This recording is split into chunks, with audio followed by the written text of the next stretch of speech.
Back in 2017, when I first started using Gradle on a professional Android app, I didn't know that within our burgeoning project was hiding a huge time sink, collectively costing my team hundreds of hours of lost time.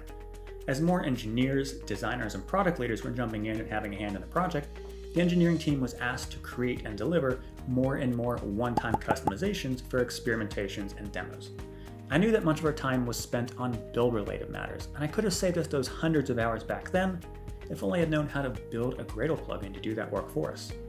Fast forward to today, I've helped my much larger team save many more hundreds of hours by building and incorporating 3 custom Gradle plugins into our project.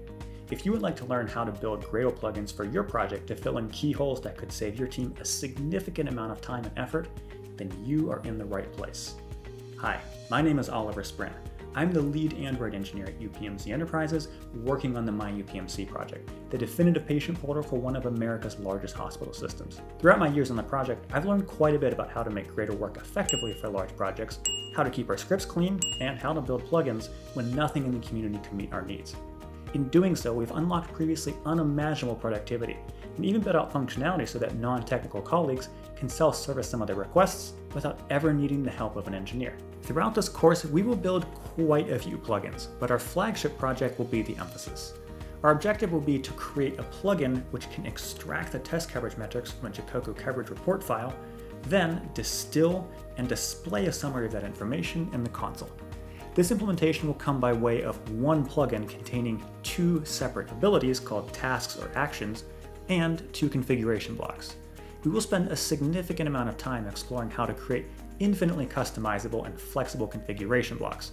This configuration can be as simple or as complex as you need, and it's one of the ways your end user can interact with your plugin, so it's important to get it right.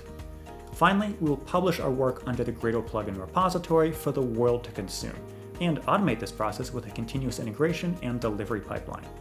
By the time you're done, you will have several professional tools in your tool belt that will make this process convenient for smaller projects, but also scale well for larger teams working on large-scale projects. You don't have to take these next few steps alone. As you go through this course, I invite you to join a community of learners and builders on the same journey as you on my Discord server. You'll have an opportunity to connect with me and receive assistance if you get stuck at any point. I look forward to the opportunity to work with you in the course Gradle Plugin Masterclass. Let's get started.